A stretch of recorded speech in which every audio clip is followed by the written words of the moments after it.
नमस्कार दर्शकों, मैं हूं नाविका कुमार और आप जुड़ रहे हैं मेरे साथ आज सवाल पब्लिक का शो के स्पेशल एडिशन पर, जहां हम हिंदी बेल्ट के 3 राज्यों में जहां चुनाव होने जा रहे हैं वहां क्या होने वाला है। 5 राज्यों में हो रहे विधानसभा चुनाव का काउंटडाउन शुरू हो चुका है।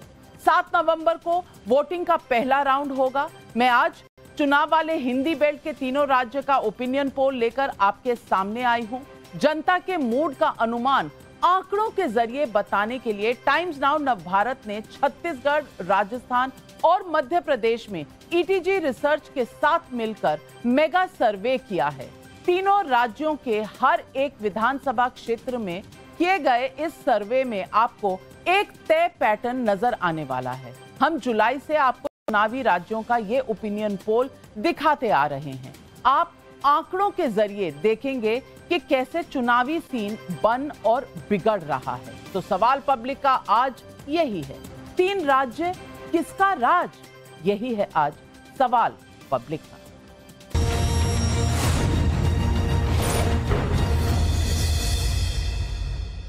आंकड़े दिखाने से पहले आपको सर्वे की मेथोडोलॉजी बताना चाहती हूं। राजस्थान सैंपल साइज है 21,136। इसमें से टेलीफोन इंटरव्यू लगभग 30% है, फील्ड इंटरव्यू 70%। मध्य प्रदेश का सैंपल साइज है लगभग 26,000 लोग।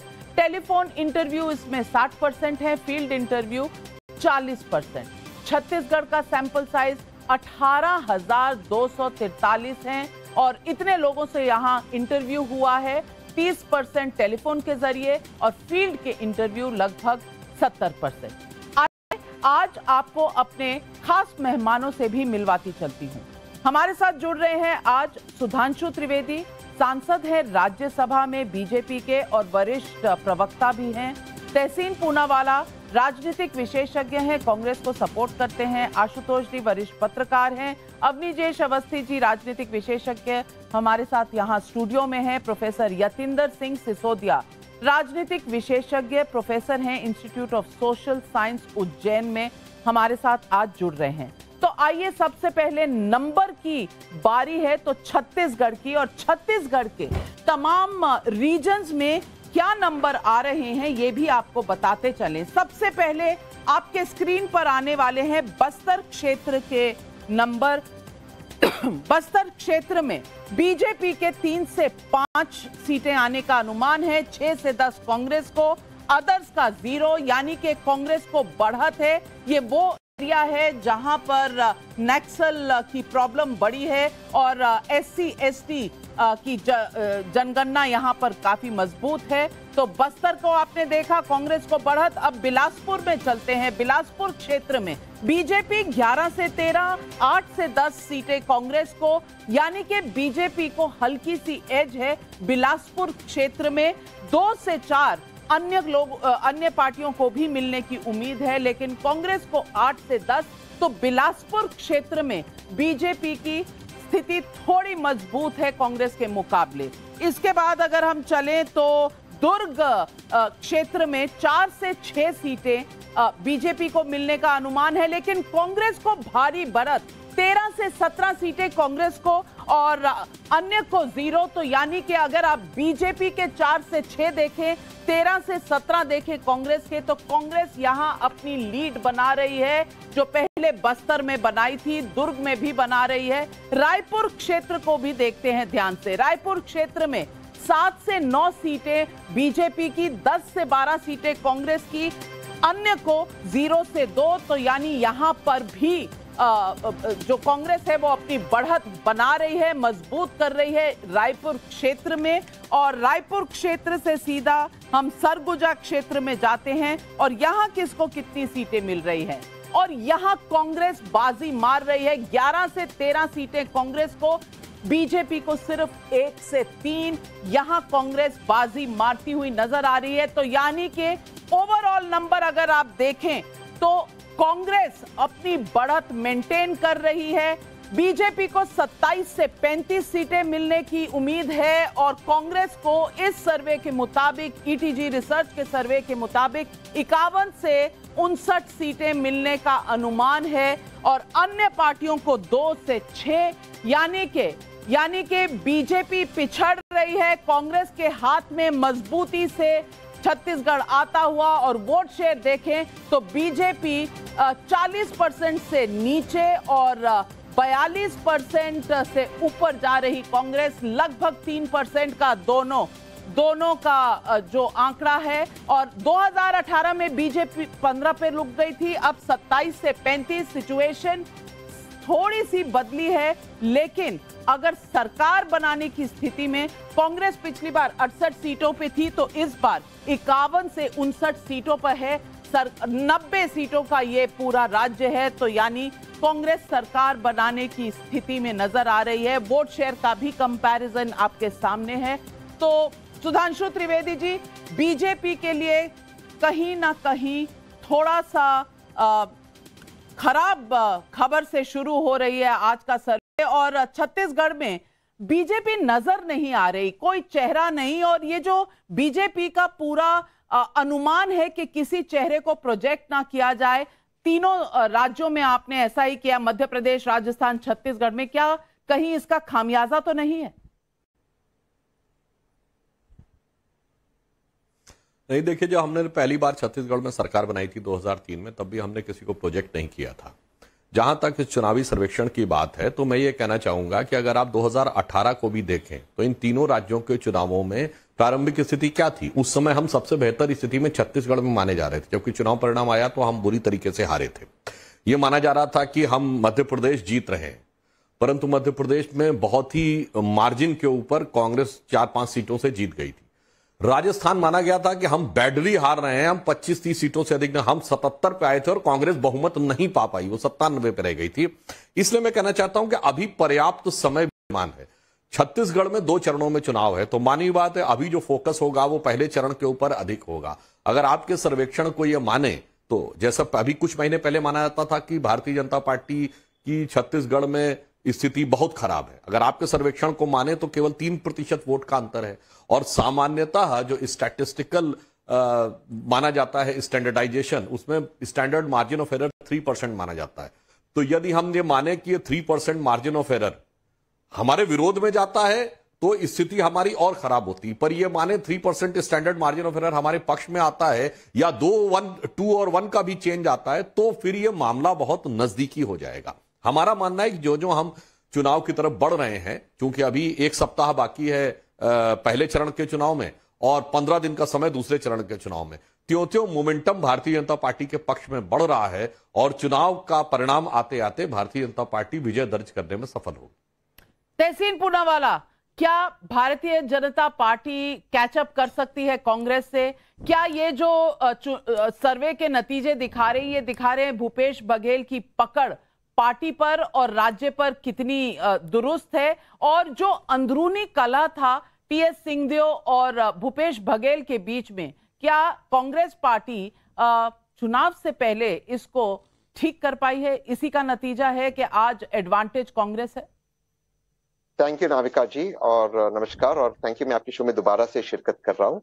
और सुधांशु जी के इस बात से मैं इत्तेफाक नहीं रखता हूं कि जो मार्जिन है 3% का, ये कवर हो सकता है, क्योंकि 18.4% वोट अदर्स को जा रहा है। लेकिन हम सब जानते हैं छत्तीसगढ़ का जो इतिहास है, ये 2 ही प्रिंसिपल नेशनल पार्टीज के बीच में चुनाव होता है। तो मेरा ये मानना है जो 18% ईटीजी सर्वे दिखा रहा है अदर्स को, ये लगभग जो विनिंग पार्टी इस कॉन्टेक्स्ट में कांग्रेस, उसकी तरफ अधिकतर वोट जाएगा। तो मेरा ये अनुमान है कि कांग्रेस 46-47% वोट पार करेगी और कांग्रेस 51 से 59 सीट्स ने 62-63 सीट्स को क्रॉस करेगी और बीजेपी की सीट्स घटेगी। जो आपका सवाल था बघेल जी और टीएस सिंहदेव जी को लेकर, ये दोनों कांग्रेस के श्रेष्ठ नेता है छत्तीसगढ़ के अंदर। बिल्कुल सही कि इनके बीच में थोड़ी सी राइवलरी थी, लेकिन खरगे जी और राहुल गांधी जी को श्रेय जाता है कि इनकी राइवलरी को उन्होंने सॉर्ट आउट किया। जो डिफरेंसेस थे, प्रॉब्लम्स थे, टीएस सिंहदेव जी को प्रमोट करते उन्होंने उनको डेप्यूटी चीफ मिनिस्टर बनाया। बतौर हेल्थ मिनिस्टर भारत के सबसे अच्छे हेल्थ मिनिस्टर भी साबित हुए कोविड के समय। लेकिन श्रेय प्रियंका गांधी वाड्रा और राजीव शुक्ला को भी जाता है, जिसने इस तरह से फॉर्मुलेशन किया कि आज छत्तीसगढ़ में कांग्रेस। तहसीन पूनावाला जी, आप तो विक्ट्री स्पीच का थैंक यू ही दे रहे हैं, क्योंकि आपको लग रहा है कि चुनाव आप जीत ही गए हैं। छत्तीसगढ़ और मध्य प्रदेश सर्वे भी यही बता रहा है, पर वो आपके स्पीच में जो आ रहा है ना, जैसे ऑस्कर की स्पीच में होता है माय मम्मी माय डैडी, लेकिन इससे पहले कि हम सिर्फ छत्तीसगढ़ के नतीजे देखकर बहुत सेटिस्फाइड हो जाएं, चलिए चलते हैं राजस्थान की तरफ। लेकिन छत्तीसगढ़ पर मैं बस 20 सेकंड में, अब नीतीश जी आपको क्या लग रहा है, सिचुएशन बदल सकती है? हाँ, बड़ी साफ सी बात है। अगर ये 3% का अंतर आप दिखा रहे हैं, पिछली बार 10% का अंतर था 2018 में, और 10% के अंतर से है 3% का अंतर में, जैसा कि आमतौर पर बात होती है कि पहले कांग्रेस की स्थिति खराब थी, अभी और अच्छी हुई है, तो अगर मान लीजिए ये 3% कवर करती है तो स्थितियां बिल्कुल बदलेंगी। मुझे लगता है कि ये बहुत क्लोज फाइट होने वाली है, और वहां पर बघेल साहब की, भूपेश बघेल ने एक अपने आप को वहां के एक रीजनल लीडर के रूप में, राजनीतिक छत्रप के रूप में वहां पे स्थापित किया, इसमें कोई दो राय नहीं। टीएस सिंहदेव का कहीं कोई लेना देना नहीं है इस चुनाव के बाद। अगर सिंगदेव कहीं नहीं रहेंगे, कवर अप हो सकते हैं 3%, इतना आसान है? नहीं, मुझे नहीं लगता कवर अप हो सकता है। और महत्वपूर्ण बात यह है कि पूरा का पूरा चुनाव भूपेश बघेल के इर्द गिर्द हो रहा है, और भूपेश बघेल ने बिल्कुल उसी तरीके से अपनी कैंपेन की, पिछले 5 साल में उसी तरीके से सरकार चलाई जैसे कि नरेंद्र मोदी से उन्होंने सीखा हो कि गुजराती अस्मिता को उन्होंने एक तरीके से अब अपने इर्द गिर्द इकट्ठा कर लिया था। वही चीज वो छत्तीसगढ़ के बारे में कह रहे हैं, और जो नारा उन्होंने दिया है कि सबसे बढ़िया छत्तीसगढ़िया, तो जो चुनाव जो कि भूपेश बघेल के इर्द गिर्द है और वहां उनके टक्कर कोई दूसरा नेता बीजेपी नहीं दे पाई है, ये उसकी सबसे बढ़िया सफलता है। चलिए चलते हैं राजस्थान की तरफ, क्योंकि राजस्थान है और उसके बाद मध्य प्रदेश भी स्क्रीन पर आने वाला है। तो पहले राजस्थान देखते हैं। राजस्थान के पहले नंबर जो आने वाले हैं वो ढूंढार क्षेत्र के नंबर है। यहां पर बीजेपी 36 से 40 सीटें पाने वाली है, और कुल सीटें यहां 58 है। तो बीजेपी की बढ़त पहले ही क्षेत्र में नजर आ रही है। कांग्रेस पिछड़ रही है 16 से 20 में, और अन्य को 1 से 3, यानी बीजेपी 36 से 40 ढूंढार क्षेत्र में पा रही है। ये ईटीजी का रिसर्च का सर्वे बता रहा है। अगला क्षेत्र जो है वो मारवाड़ का है। मारवाड़ में कुल 61 सीटें हैं, और इसमें भी बीजेपी को बढ़त हासिल है 31 से 37, और यहां 21 से 27 कांग्रेस पार्टी को, 1 से 5 अन्य को, यानी कि बीजेपी यहां पर भी कांग्रेस को पिछाड़ रही है। और कांग्रेस कहीं ना कहीं राजस्थान में जो उम्मीदें लगा के बैठी है वो अपसेट होती हुई नजर आ रही है कि नहीं। तहसीन जी, नंबर देखिएगा बहुत नजदीकी से। अब मेवाड़ की सीटें अगर हम देखें तो यहां भी कांग्रेस 15 से 19, लेकिन बीजेपी 21 से 27। इस क्षेत्र में 43 सीटें हैं, और बीजेपी यहां पर भी आगे नजर आ रही है, 1 से 3 अन्य को जा रहे हैं। कांग्रेस पिछड़ती हुई 15 से 19 के बीच में, और इसके बाद हड़ौती जो क्षेत्र है यहां 17 सीटें हैं, बीजेपी को 11 से 13 और कांग्रेस को 3 से 7 ये नजर आ रहा है सर्वे में, अन्य को 0, यानी कि बीजेपी यहां पर भी एडवांटेज में है। अब शेखावटी रीजन देखें, अगर शेखावटी क्षेत्र जो है ये बहुत इंपॉर्टेंट इलाका है, 21 सीटें हैं यहां पर, 10 से 12 सीटें बीजेपी की, 7 से 11 सीटें जाने वाली हैं कांग्रेस को, ऐसा ईटीजी रिसर्च का अनुमान है। अन्य को 0 से 2। बीजेपी की बढ़त यहां भी, यानी कि अब तक के जितने हमने रीजन देखे सब में बीजेपी को बढ़त। ओवरऑल अगर राजस्थान की आप सीटें देखें तो सीटें आपके स्क्रीन पर 114 से 124 बीजेपी को, और 68 से 78 कांग्रेस को जाती हुई, अन्य को 6 से 10।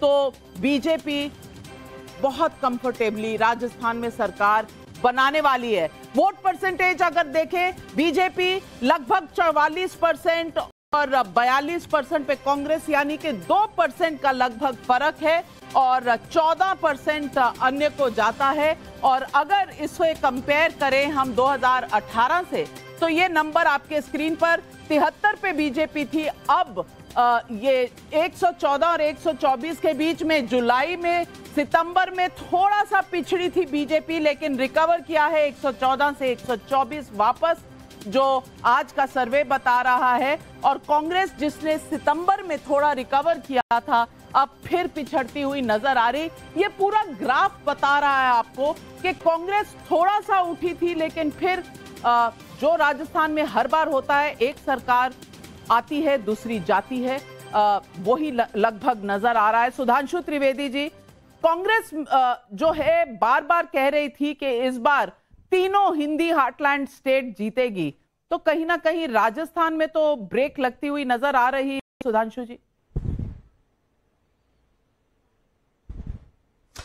देखिए, राजस्थान कांग्रेस के लिए एक अलग प्रकार का विचित्र राज्य रहा है। ये एक ऐसा राज्य रहा जहां पर जिस व्यक्ति को ये राष्ट्रीय अध्यक्ष बनाने जा रहे थे, अशोक गहलोत जी, वो बागी हो गए। ऐसा उदाहरण आपको भारत के राजनीतिक इतिहास में नहीं मिलेगा। प्रदेश अध्यक्ष डोटासरा जी भी बागी खेमे के मान लिए गए, विधानसभा अध्यक्ष सीपी जोशी भी बागी खेमे में मान लिए गए, और ऐसा हुआ कि ऑब्जर्वर गए और उनसे कोई मिला नहीं। और जिस प्रकार का आंतरिक द्वंद्व, यानी एक दूसरे के विधायकों के खिलाफ, अशोक गहलोत जी ने सचिन पायलट ग्रुप के विधायकों के खिलाफ अगर सीडेशन वाले लॉ तक का प्रयोग किया, तो ऐसे विचित्र उदाहरण मिले तो मानी बात है वहां की जनता त्रस्त होगी। परंतु मेरा यह मानना है कि जो ट्रेंड माना जा रहा था, सर्वेक्षण को माने पिछले दिनों में, उसके मुकाबले छत्तीसगढ़ में भी भाजपा बढ़ती हुई नजर आ रही है। पिछले चुनाव से मत प्रतिशत माने या कुछ महीने पहले का, यहां भी पिछले चुनाव के मुकाबले मत प्रतिशत बढ़ता हुआ नजर आ रहा है। और राजस्थान में भी चुनाव सबसे दूर है, यानी 25 तारीख को है। तो अभी एक तरीके से देखा जाए, चुनाव अभी अपने पूरे उठान पर नहीं आया। इसके बावजूद अगर राइजिंग ट्रेंड दिख रहा है, तो मुझे लगता है कि जब चुनाव परिणाम तक स्थिति पहुंचेगी, तो मैसिव एंड डिसाइसिव विक्ट्री, यानी निर्णायक और प्रभावी जनादेश और 2/3 से अधिक बहुमत भारतीय जनता पार्टी को 2/3 से लेकर 3/4 बहुमत के बीच में प्राप्त होने की मैं संभावना देखता हूं। तहसीन पूनावाला, अल्टीमेटली अशोक गहलोत का गवर्नेंस रिकॉर्ड और जो बातें सुधांशु त्रिवेदी जी ने बताई, जो आपसी कला, बल्कि जो दिल्ली के गलियारों में चर्चा है, वो तो ये है कि अभी सीट टिकट्स डिक्लेरेशन की जो मीटिंग हुई थी इलेक्शन कमेटी की, उसमें सचिन पायलट उठकर चले गए थे। गौरव गोगोई उनको मनाकर वापस लाए, क्योंकि जितने पिछली बार अशोक गहलोत ने दूसरी पार्टियों से लिए थे लोग, उनको पेबैक के टाइम में वो टिकट्स देना चाह रहे थे। आपसी कला हुआ। उसके बाद कहा जा रहा है कि अशोक गहलोत ने मीटिंग में अपने सुर उठा दिए थे और राहुल गांधी सामने बैठे थे और सोनिया गांधी को मध्यस्थता करनी पड़ी। मैं नहीं जानती अंदर की बातें हैं कितनी सच हैं कितनी गलत, पर ये चर्चाएं राजनीतिक गलियारों में जरूर चल रही हैं। तो तहसीन पूनावाला जी, जितनी सुहानी कांग्रेस की अंदर की स्थिति आप दिखाना चाह रहे हैं, शायद उतनी नहीं है। पर हम बात कर रहे हैं चर्चाओं की जिसका कोई सबूत नहीं है। सबूत है कि बीजेपी के अध्यक्ष सीपी जोशी जी, राजस्थान के अध्यक्ष, उनके घर पे पत्थरबाजी हुई, उनके ऑफिस को जलाया गया। सच ये है कि जगह जगह पर बीजेपी के ऑफिसेस को जलाया जा रहा है और वहां पर पत्थरबाजी हो रही। सच ये है कि राठौड़ जी जहां पर जा रहे हैं, जहां पर भी जा रहे वहां पर उनको काले झंडे दिखाए जा रहे। सच ये है कि विमेन रिजर्वेशन बिल पर एक लौटी महिला जो स्टेज पर थी, वसुंधरा राजे, जो एक पूर्व मुख्यमंत्री थी, उनको बोलने का मौका नहीं मिला। सुधांशु जी बता दें कि उनके मुख्यमंत्री के दावेदार और चेहरा कौन है। ये तो नहीं कि राजस्थान के प्रदेश के अंदर माननीय नरेंद्र मोदी जी मुख्यमंत्री बनेंगे। इनके पास न नेता है, न नेतृत्व है, न इनके पास कोई पॉलिसी है। बीजेपी की जो बात कही, क्या आपके पास चेहरा है नहीं राजस्थान के लिए, या ज्यादा चेहरा है, ज्यादा चेहरे हैं इसलिए सरदर्द भी ज्यादा है? देखिए, पहली बात तो मैं कहूंगा सबूत वो है कि महिलाओं के प्रति अत्याचार में राजस्थान सबसे नंबर 1 पे रहा। राजस्थान में सांप्रदायिक सौहार्द बिगड़ने की इतिहास नहीं था, परंतु सर तन से जुदा हुआ तो राजस्थान के अंदर हुआ। पीएफआई की रैली निकली तो राजस्थान में निकली। और जहां तक आंतरिक मतभेद के बारे में बात है, तो तहसीन भाई को मैं याद दिलाना चाहता हूं, अजय माकन जी की टीवी पे बाइट है कि लोग मिलने के लिए नहीं आए विधायक, मैं जाऊंगा और जाकर इस बात को रिपोर्ट करूंगा। तो एक विधायक ने शांति धारीवाल जी के लिए कहा कि उनका स्क्रू खिसक गया है। याद करिए, राजेंद्र गुडा ने सदन के पटल पर, मंत्री मतलब सरकार, सदन का पटल, विधानसभा का यानी सबसे ऑथेंटिक प्लेस, वहां पे कहा कि मेरे पास सबूत है लाल डायरी में भ्रष्टाचार का। और उसके बाद उस परिसर में क्या मारामारी हुई उस लाल डायरी को पाने के लिए। मुझे लगता है इसके बाद भी किसी को सबूत ना दिखाई पड़ रहा। और गहलोत जी का बयान याद करिए सचिन पायलट के बारे में कि वो थोड़ा अच्छा दिखने से राजनीति करना नहीं आ जाता है। अरे भाई, राजस्थान तो शीशे की तरह साफ है। और मैं पुनः कहूंगा कि अगर तहसीन जी को इस बात के लिए आशा है कि जो फेंस सिटर है, अब देखिए उनका तर्क कितनी सहजता से बदल जाता है कि छत्तीसगढ़ में तो कह रहे हैं कि फेंस सिटर चूंकि जीत रही है कांग्रेस तो उनकी तरफ आएगा, मगर राजस्थान में कांग्रेस बुरी तरीके से हार रही है, मगर इसके बावजूद फेंस सिटर उनकी तरफ आ जाएगा। तो मान्यवर मेरा मानना, और तीसरी बात ये फेंस सिटर में है कौन, जरा ये तो बताइए। वो तथाकथित INDIA वाले ही तो है ना, तो वो INDIA वालों के ही वोट एक दूसरे के ऊपर खाने और उसके ऊपर कमाने और उसके ऊपर सत्ता को पाने का ही संघर्ष दिखाई पड़ रहा है क्या? सवाल आशुतोष जी यही है कि अगर छत्तीसगढ़ में नजर आ रहा है कि कांग्रेस आगे है, लेकिन राजस्थान में जुलाई के मुकाबले सितंबर में रिकवरी हुई है कांग्रेस की, पर फिर नीचे डिक्लाइन, इसका कारण क्या है? मैंने आपके तीनों सर्वे में मैंने हिस्सा लिया था, जो जुलाई वाला था, सितंबर वाला था और उसके साथ ये वाले। जुलाई में करीब 1.5% का गैप था दोनों के बीच में, और जो सितंबर में हुआ उसमें ये गैप 0.6% हुआ, और सीटों का जो गैप था सिर्फ 4% हुआ। और अब एक महीने के बाद वो गैप लगभग 2% का है और सीटों का करीब 30% सीटों का है। अब फर्क इस बात को लेकर है कि इस दौरान क्या हुआ है जिसकी वजह से ये बदलाव देखने में आया। जब जुलाई से सितंबर के बीच की बातचीत हो रही थी, उस वक्त क्या हुआ था कि एक परसेप्शन राजस्थान के अंदर गया कि वसुंधरा राजे सिंधिया को इग्नोर किया जा रहा, उनको ह्यूमिलिएट किया जा रहा, उनको मंच पे आने के बावजूद उनको बोलने नहीं दिया जा रहा। अब अक्टूबर के बाद अगर आप देखें तो वसुंधरा राजे सिंधिया को अकोमोडेट किया गया है, उनके लोगों को टिकट दिया गया है और उनको इज्जत देने जैसी बात दिखाई पड़ रही है। यानी कहीं ना कहीं भारतीय जनता पार्टी ने जो डैमेज कंट्रोल करने की कोशिश किया और उसका असर आपके सर्वे में साफ तौर पर दिखाई पड़ रहा। दूसरी तरफ कांग्रेस पार्टी कंसिस्टेंट है। कांग्रेस पार्टी तो मुझे अगर वो 70 से 72 सीट लेकर आती तो मैं इसका क्रेडिट अशोक गहलोत को दूंगा, क्योंकि पिछले एक साल के अंतर्गत जिस तरीके के वेलफेयर मेजर्स लिए हैं वो कहीं ना कहीं अशोक गहलोत को राजस्थान की राजनीति में केंद्र में स्थापित। लेकिन जो झगड़ा सचिन पायलट के साथ था, वो झगड़ा अभी भी लोग भूले नहीं है, और जो एमएलए के खिलाफ जो एंटी इनकम्बेंसी है वो भी बहुत ज्यादा है, क्योंकि अपनी सरकार बचाने के लिए अशोक गहलोत ने एमएलए को पूरी छूट दे दी थी, जिसका खमियाजा आप उनको भुगतना पड़ रहा। बिल्कुल ये नजर आ रहा है कि कहीं ना कहीं खामियाजा कांग्रेस को हो रहा है। अवनीजेश अवस्थी जी, तो ये जो इंडी अलायंस है, रिवाइवल ऑफ कांग्रेस है, ये थियोरी कहां तक आप समझते हैं कि सही है? नाविका जी, बड़ी साफ सी बात है कि इंडिया अलायंस का तो आपने सच्चाई देख ली है। ये जो जिन राज्यों में चुनाव हो रहे हैं वहां पर इंडिया अलायंस नाम की कोई चीज नहीं। अखिलेश यादव और कांग्रेस के बीच में जो तू मैं हुई है, चिरकुट नेता और अपने बाप का नहीं हुआ, इस तरीके की, इस हद तक, इस स्तर तक हुई है। उस स्तर के बाद भी अगर ये कहेंगे कि सिर्फ हमें नरेंद्र मोदी को हराने के लिए हम साथ हैं, तो देश की जनता क्या सचमुच उन पर विश्वास कर सकती है? देश की जनता क्या नरेंद्र मोदी को सिर्फ हराने के लिए इनको वोट दे सकती है क्या? जबकि कोई एंटी इनकम्बेंसी नहीं, नरेंद्र मोदी की लोकप्रियता लगातार बढ़ रही है, इनके पास कोई नहीं है। बात राजस्थान की करें तो राजस्थान के कांग्रेस के नेताओं ने कहा कि वहां के मंत्रियों ने हजारों करोड़ रुपए कमा लिए हैं। लाल डायरी का जिक्र तो अभी किया ही सुधांशु जी ने कि वहां पर उस डायरी को लेके भागे, छीना झपटी हुई, अगर उसमें कुछ नहीं था तो छीनने की जरूरत नहीं थी। लेकिन बड़ी साफ सी बात है कि सुधांशु जी ने ठीक कहा कि जो वहां पर अशोक गहलोत के खिलाफ या कांग्रेस की सरकार के खिलाफ वहां पर जो वातावरण है, जो सांप्रदायिक सद्भाव, दलितों और महिलाओं के खिलाफ जो वहां पर अत्याचार हो रहा है, उसमें राजस्थान निश्चित रूप से नंबर 1 है। और देश की, राजस्थान की जनता इस बात को महसूस कर रही है। जो रेड्स कांग्रेस के अध्यक्ष पर हुए, वहां पर उनके घर पर हुए, सुधांशु जी, ये कहीं वातावरण बीजेपी के खिलाफ नहीं कर देगा? क्योंकि तमाम दल जो विपक्ष में हैं देश भर में, वो एक साथ हो जाते हैं इस एक मुद्दे पर, तो कहीं ना कहीं ये रेड, ये ईडी, ये सीबीआई आपको फायदा देने की बजाय विपक्ष को फायदा ना दे जाए?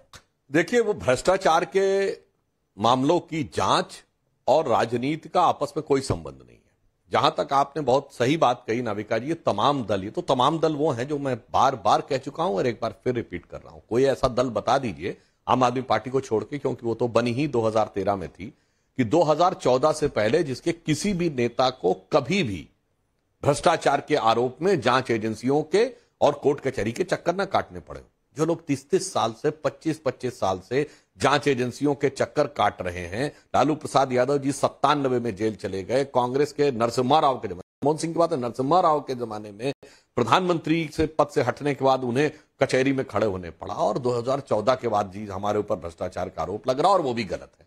तो मुझे लगता है जनता इस विषय में बहुत समझदार है।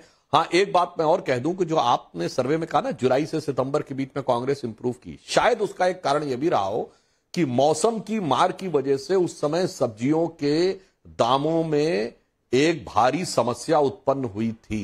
वो भी एक तात्कालिक कारण हो जाता है कई बार लोगों के मन में। तो अब सबसे बड़ा राज्य जहां एक थ्रिलर, एक सस्पेंस जारी है। और यतींद्र सिसोदिया जी, ध्यान से नंबर देखिएगा, आप ही का राज्य है यहाँ मध्य प्रदेश, जिस पर हम जा रहे हैं। और मध्य प्रदेश का पहला क्षेत्र जिसके नंबर आपके स्क्रीन पर आने वाले हैं वो है मालवा क्षेत्र। मालवा क्षेत्र में 66 सीटें हैं और इन 66 में बीजेपी 18 से 22, कांग्रेस उससे लगभग डबल 43 से 47 तक जाती हुई। और ये है स्थिति मालवा में, यानी कि मालवा में बीजेपी पिछड़ती हुई नजर आ रही है। इसका कारण सिसोदिया जी आप क्या समझते हैं? देखिए, मालवा को जब हम देखते हैं तो मालवा अकेला मालवा नहीं है, मालवा को दो भागों में तोड़कर देखना चाहिए, मालवा नॉर्थ और मालवा ट्राइबल। ये जो संख्या है, मुझे ऐसा लग रहा है कि मालवा ट्राइबल हमेशा से पिछले कुछ चुनावों में कांग्रेस की तरफ रहा है। पिछला चुनाव का आप देख लीजिए, 21 सीट मालवा ट्राइबल से कांग्रेस ने जीती थी और केवल 5 सीट बीजेपी ने जीती थी और एक इंडिपेंडेंट जीता था। तो मुझे लग रहा है ये आंकड़ा शायद पिछले चुनाव की पुनरावृत्ति के लगभग आसपास मुझे दिखाई दे रहा है मालवा के संदर्भ। यानी कि सुधांशु जी नोट करिएगा, शेड्यूल ट्राइब, शेड्यूल कास्ट अभी भी क्या कांग्रेस के साथ है, ये चिंता का विषय हो सकता है बीजेपी के लिए। लेकिन अगरा क्षेत्र महाकौशल का क्षेत्र है और यहाँ पर क्या 38 सीटें हैं कुल। यहाँ पर बीजेपी 16 से 20, कांग्रेस 18 से 22, यानी एकदम एक दूसरे के साथ साथ बराबर बराबर चल रहे हैं महाकौशल क्षेत्र में। और अन्य के लिए 0 है, तो यानी कि यहाँ पर भी दो तरफा चुनाव है बीजेपी और कांग्रेस के बीच में। 16 से 20, 18 से 22, कुछ खास इसमें फर्क नहीं देखने को मिल रहा। अब ग्वालियर चंबल की तरफ चलते हैं। इस क्षेत्र में ग्वालियर चंबल के क्षेत्र में 34 सीटें हैं। यहाँ पर बीजेपी 14 से 18, कांग्रेस 16 से 20। ये वो राज्य है जहां ये वो क्षेत्र है जहां ज्योतिरादित्य सिंधिया कांग्रेस से बीजेपी की तरफ आए। नरेंद्र सिंह तोमर जो कृषि मंत्री हैं उन्हें उतारा गया है इस चुनाव में। और यहाँ बीजेपी की जो स्थिति है वो थोड़ी सुधरती हुई, कांग्रेस के करीब आती हुई नजर आ रही है। तो क्या माना जाए सुधांशु जी, कहीं ना कहीं जो एक रिस्क लिया था बीजेपी ने वो पे ऑफ कर रहा है? देखिए, मैं एक बात कहना चाहूंगा कि ये जो क्षेत्र महाकौशल और ग्वालियर संभाग का जो क्षेत्र आपने कहा, इस पे जरा गहराई से विश्लेषण करने की आवश्यकता है, क्योंकि ये वही क्षेत्र है जहां पर बकौल कमलनाथ जी अखिलेश वखिलेश की पार्टी का भी थोड़ा प्रभाव है। और ये वही क्षेत्र है जहां अदर्स का प्रभाव है। ये उत्तर प्रदेश से लगे हुए क्षेत्रों में आता है। तो यहां पर यदि अदर 0 हैं तो जो उनका वोट है 2%, 4%, 5% जो भी वोट होगा, यानी एक दूसरे को जो भी वो कहते हैं छुटभैया पार्टी, चिरकुट पार्टी जो भी है। मतलब ऑन द लाइटर नोट में कहना चाहूंगा, सही बात है कि मध्य प्रदेश में समाजवादी पार्टी चिरकुट पार्टी है तथाकथित, मेरा शब्द नहीं उनका है, और उत्तर प्रदेश में कांग्रेस चिरकुट पार्टी है तथाकथित रूप से। तो अगर यहां पर यह अदर्स का वोट किस तरफ जाएगा, ये अपने आप में देखने की बात होगी। अगर जिस प्रकार का तनाव और एक दूसरे के प्रति व्यक्तिगत कटाक्ष और विरोध नजर आ रहा है, यदि वो अदर्स वाला वोट भाजपा के पक्ष में आ गया तो महाकौशल और ग्वालियर संभाग में तो ये पिक्चर एकदम बदली हुई नजर आने लगेगी। बिल्कुल पिक्चर बदल रही है यहां पर। और 36 सीटों वाले मध्य भारत क्षेत्र में चलते हैं और यहां देखते हैं मध्य भारत, जो मध्य प्रदेश का बिल्कुल भारत का एक सेंट्रल रीजन है उसकी तरफ, तो वहां पर बीजेपी की बढ़त नजर आ रही है। 22 से 24 सीटें बीजेपी को और 12 से 14 सीटें जो हैं कांग्रेस को। अदर्स को अभी भी 0 है। ये मध्य भारत में बीजेपी बढ़त लेती हुई, तो बीजेपी थोड़ा जो अब तक कहा जा रहा था बीजेपी फाइट में नहीं है, बीजेपी फाइट में आती हुई नजर आ रही है। बुंदेलखंड क्षेत्र में 26 सीटें हैं, यहां भी मुकाबले की टक्कर। 13 से 15 सीटें बीजेपी को, 11 से 13 सीटें कांग्रेस को, यानी कि बिल्कुल नेक एंड नेक। तो आप देखेंगे तमाम रीजन्स में अभी तक हमने 4 रीजन्स देखे, उसमें से 2 में तो बिल्कुल एक दूसरे के साथ साथ बीजेपी और कांग्रेस चलती हुई नजर आ रही है। 26 सीटों का रीजन था ये। अब विंध्य क्षेत्र में चलते हैं। विंध्य क्षेत्र में यहाँ 30 सीटें हैं 19 से 21 बीजेपी को, 8 से 10 कांग्रेस को जाती हुई नजर आ रही हैं, अन्य को लगभग 0 से 1। तो बीजेपी यहां पर भी विंध्य क्षेत्र में थोड़ा सा बेहतर परफॉर्म करती हुई और बढ़त लेती हुई नजर आ रही है। और आज अगर पूरी तरह से मध्य प्रदेश की नंबर देखे जाएं तो इतना करीबी, इसको कहते हैं नेल बाइटिंग फिनिश, ये है वर्ल्ड कप का मैच जो मध्य प्रदेश में हो रहा है। और आशुतोष जी डिस्ट्रैक्ट मत होइए, ये देखिए नंबर 107 से 115 बीजेपी, 112 से 122 कांग्रेस, यानी कि ये दोनों के बीच में टक्कर है। और मेरे रिसर्चर मुझे बता रहे हैं कि 10 सीटें ऐसी हैं जहां बीजेपी के बागी नेताओं का सरदर्द है। अगर उसको रिजॉल्व कर लिया जाए, कल गृह मंत्री अमित शाह जी ने इसकी चर्चा की थी, अगर उसको रिजॉल्व कर लिया जाए तो क्या होगा पता नहीं, लेकिन मध्य प्रदेश में नेल बाइटिंग फिनिश है। 43.7% बीजेपी के और लगभग 1% का फर्क 44.9% कांग्रेस को, अन्य को जाता है 11.5% और ये है पूरा मध्य प्रदेश का लेखा जोखा आपके सामने। और अगर आप इसको कंपेयर करें 2018 से, तो 2018 में 109 सीटें थी बीजेपी की, नहीं बना सकी थी पहले सरकार, कमलनाथ जी मुख्यमंत्री बने थे। अब जुलाई में 105 से 115 नीचे गई, सितंबर में 102 से 110, अब फिर 107 से 115, तो इंप्रूवमेंट नजर आती हुई। कांग्रेस लगभग जो आगे चल रही थी 114 थी 2018 में, 114 से 24, जुलाई में 118 से 28 और अब आकर रुकी है, तो वो रुकी है 112 से 122 पर। वोट परसेंटेज आपकी स्क्रीन पर, एक पहले जो वोट शेयर था बीजेपी का वो बढ़ता हुआ 2018 से लगभग 2.5% की बढ़ोतरी होती हुई नजर आ रही है बीजेपी के वोट शेयर में। कांग्रेस का वोट शेयर भी इंप्रूव कर रहा है, यानी अन्य का घट रहा है। अब इस पर आप क्या कहेंगे तहसीन पूनावाला? इतना नेल बाइटिंग फिनिश है कि मुझे लगता है कि वर्ल्ड कप और मध्य प्रदेश के चुनाव में कहीं ना कहीं मुकाबला रहेगा। नहीं, मुकाबला तो रहेगा, लेकिन मैं एक प्रेडिक्शन कर रहा हूं कि 135-140 पार करेगी कांग्रेस। कमलनाथ जी मुख्यमंत्री बनने वाले हैं। और अगर आप देखिए, जो आप लास्ट सर्वे से अब भी देख रहे, जो बीजेपी में बढ़ावट हुई है वोट परसेंटेज की, वो 0.9% हुई है, लेकिन कांग्रेस की 1.1% हुई है। तो ये जो अदर्स का वोट भी यहाँ पर आ रहा है, कांग्रेस को ज्यादा मिल रहा है, तो कांग्रेस के साथ मोमेंटम है।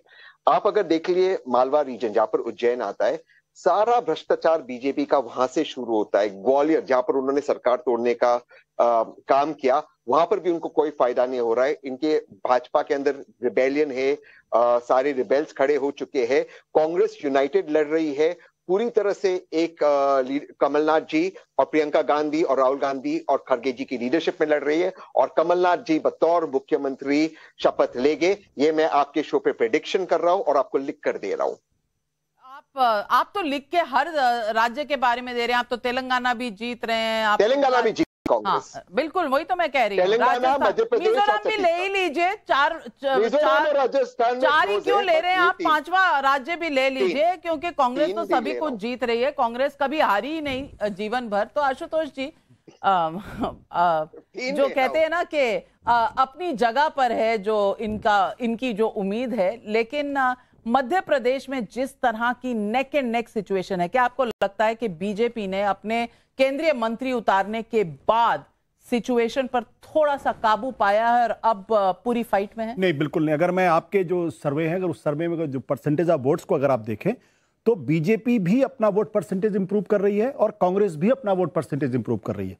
जो आपका जुलाई का सर्वे था उसमें 42.70 था, वो बढ़ के हुआ 42.80 और अब 43.70, यानी पिछले एक महीने में बीजेपी ने लगभग 0.9% गेन किया है। लेकिन कांग्रेस भी गेन करे 43.10, 43.80 और 44.90।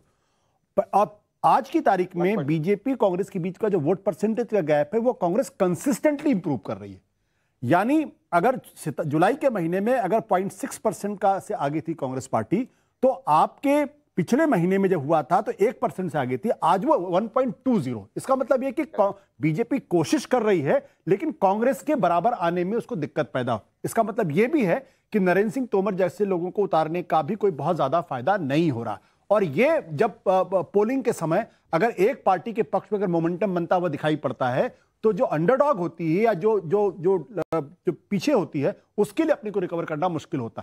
मुझे लगता है कि कांग्रेस पार्टी मध्य प्रदेश में और बेहतर परफॉर्म करेगी। राजस्थान में निश्चित तौर पर हारी, मुझे इसमें कोई संदेह नहीं है। छत्तीसगढ़ भी बेहतर कर रही है, लेकिन मध्य प्रदेश का जो ये आंकड़ा है, मुझे लगता है कांग्रेस की सीटें और बेहतर हो सकती है, और बेहतर हो सकती है। लेकिन क्या बीजेपी की बेहतर नहीं हो सकती? क्योंकि मैं बार बार कह रही हूं और हमारी रिसर्च टीम जो देख रही है सीटों को वो कह रही है लगभग 10 से 12 सीटें ऐसी हैं जहां बागियों के बीच अभी रोष थोड़ा सा है और लगभग बीजेपी उनके साथ बातचीत में लगी हुई है, नंबर 1। और नंबर 2, दूसरी तरफ नकुल नाथ जी हैं जिन्होंने 7 दिसंबर के शपथ ग्रहण का समारोह का एक न्योता भी दे दिया है। तो अवनी ज्येष्ठी, दोनों चीजें देखकर क्या लग रहा है? नाविका जी, पहली बात तो बड़ी साफ सी है कि जो भारतीय राजनीति का जो विश्लेषण करते हैं राजनीतिक पंडित, 20 साल से लगातार वहां पर भाजपा की सरकार है, उसके बावजूद आप देख रहे हैं कि 43-44% फर्क जो दिखाई दे रहा बहुत कम है। और पिछली बार तो बिल्कुल सेम था, सिर्फ 18 महीने की सरकार बीच में कमलनाथ की आई है। इसके अलावा आप देखें कि कोई एंटी इनकम्बेंसी नहीं है वहां पर, नहीं तो फर्क होना चाहिए था कम से कम 10, 12, 15% का अगर एंटी इनकम्बेंसी होती। पहली बात तो ये स्वीकार कर लीजिए। दूसरी बात, वहां पर जब आपने सर्वे में दिखाया था तो शिवराज सिंह चौहान की लोकप्रियता मुख्यमंत्री के तौर पर वहां पर सबसे ज्यादा थी। तीसरी बात, अगर आप देखें कि जो बागियों की बात कर रहे हैं उससे ज्यादा तो वहां पे जो शीर्ष नेतृत्व है दिग्विजय सिंह और कमलनाथ, उनके बीच में जो स्थितियां हैं वो इतनी खतरनाक है, वो इतनी जबरदस्त है कि दोनों एक दूसरे को निपटाने में लगे हुए हैं। उम्मीदवारों की तो बात अलग छोड़ दीजिए। वो तो अगर आप बीजेपी देख लें तो बीजेपी में भी ऐसा ही है। इतने बड़े नेता हैं, शिवराज जी के नाम पर अभी सवालिया चिन्ह लगा दिया है, तो वो सिचुएशन तो बीजेपी में वहां पर कोई भी ऐसा व्यक्ति नहीं जहां पे दो व्यक्तियों के बीच में एक दूसरे को निपटाने में लगे हुए हैं। वहां पे हो सकता है कुछ असहमतियां हो, कुछ ऐसी बातें हो जिससे लगता हो कि अलग तरीके से सोचा जा रहा है, लेकिन इसके बावजूद अगर आप देखें, मैं इसलिए कह रहा हूं कि इतना सब कुछ होने के बावजूद लगातार 20 सालों तक 1.5-2 साल अगर निकाल दें तो उसके बावजूद अगर मध्य प्रदेश की जनता भारतीय जनता पार्टी के पक्ष में इस तरीके हैं जिसमें फर्क कांग्रेस और उसके बीच में शायद 1% का है, और पिछली बार तो वो भी नहीं था। तो इसको आप मैं आपको 1 मिनट के लिए रोकूंगी क्योंकि पोल ऑफ पोल स्क्रीन पर है। 230 सीट का जो असेंबली है मध्य प्रदेश की, वहां 107 से 115 नव भारत और ईटीजी रिसर्च का है। तो दूसरी तरफ सी वोटर का जो पोल है वो 104 से 116 लगभग उसी रेंज में है। 115 के करीब इंडिया टीवी सीएनएक्स का पोल दे रहा है। दूसरी तरफ कांग्रेस को दे रहे हैं हम 112 से 122, 113 से 125 सी वोटर और 110 सीएनएक्स दे रहा है, जहां कांग्रेस जीतती हुई नहीं नजर आ रही। और ये तो पोल ऑफ पोल्स मध्य प्रदेश का। छत्तीसगढ़ भी अगर आप देखिए तो छत्तीसगढ़ में लगभग सभी कह रहे हैं कि कांग्रेस जीतने वाली है, तो यहां कोई डिफरेंस ऑफ ओपिनियन नहीं है। लेकिन 3 सर्वे कम से कम बता रहे हैं मध्य प्रदेश में बहुत क्लोज कॉल है। एक सिर्फ कह रहा है कि ये बीजेपी की तरफ जा रहा है, 2 कह रहे हैं बहुत क्लोज कॉल है। और राजस्थान में अगर आप पोल ऑफ पोल्स देखें तो लगभग सभी कह रहे हैं कि बीजेपी जीतने वाले हैं, यानी कि मध्य प्रदेश में सवालिया चिन्ह लगा हुआ है। और यतिंदर जी, सवालिया चिन्ह किसके एडवांटेज में जा सकता है? आप वहां बैठे हैं, वहां की मिट्टी से क्या खुशबू आ रही है? देखिए, मध्य प्रदेश का चुनाव इन तीनों राज्यों के चुनाव में निश्चित रूप से सबसे क्लोज फाइट होगा, नेल बाइटिंग फाइट होगा। It will be a kind of close repeat of 2018, मुझे जो दिख रहा है यहाँ से। और 2018 के आसपास आपके सर्वे के आंकड़े भी लगभग उसी की पुष्टि कर रहे हैं।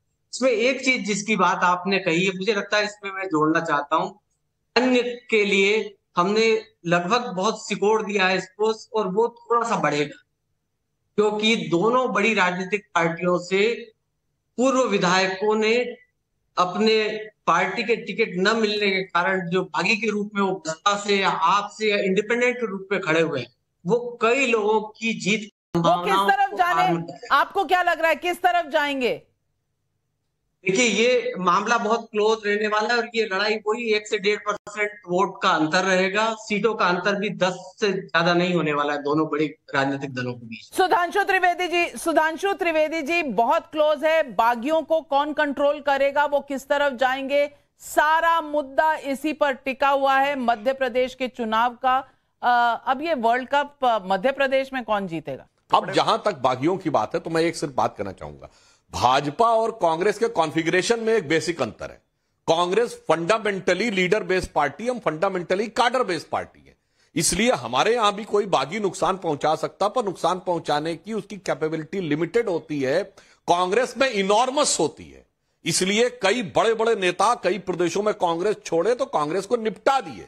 भाजपा से यदि कोई बाहर गया तो पुनः उन्हें एहसास हुआ और वो भाजपा में वापस आए।